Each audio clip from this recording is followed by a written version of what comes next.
Hello, all my viewers, and today I'm going to take this question from the chapter AC.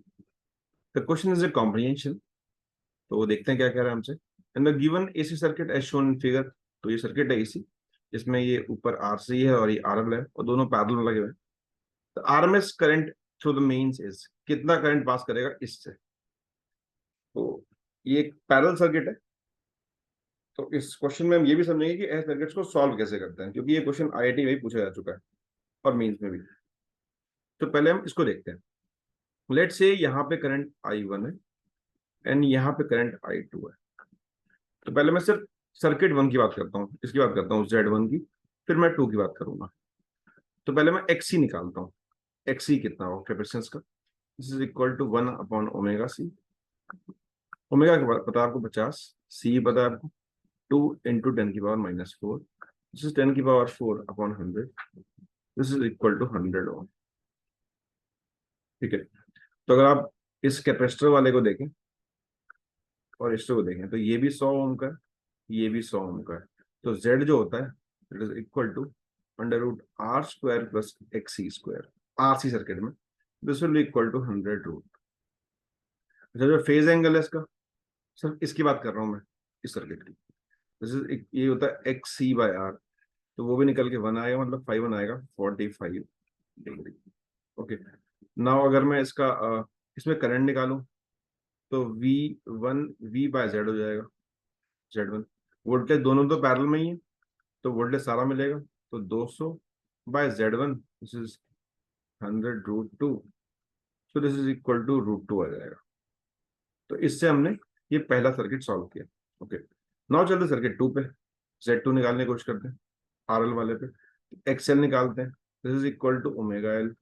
तो omega 50 है, L1 है, 50 हो जाएगा. R50 already given है. तो Z2 निकालते हैं, that is equal to R² plus XL². This will be equal to 50√2. I2 निकालते हैं, V/Z2. सो 200/50√2. This is 2. तो इससे हमने दोनों करंट निकाल लिया, I1 I2. लेकिन नेट करंट क्या होगा ये हमको निकालना पड़ेगा, और इसको डायरेक्टली ऐड नहीं किया था, इसको सॉल्व किया था फेजर से. तो वो देखते हैं क्या सॉल्व करना होगा. अच्छा, और यहाँ भी अगर आप 10⁵2 निकालेंगे phase difference, this is XL/R होगा. तो XL भी 50 है, R भी 50, तो ये निकल के 1 आएगा.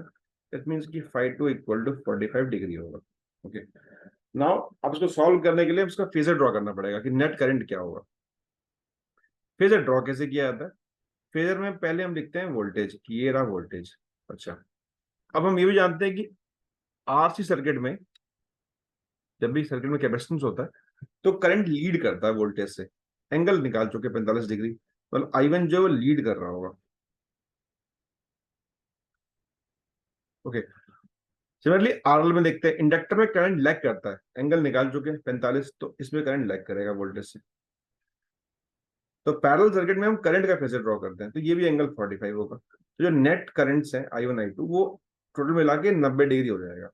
आपको पता है कि 90 डिग्री केस में रिजल्टेंट कितना आता है. This is equal to I1² plus I2² plus 2I1 I2 cos 90.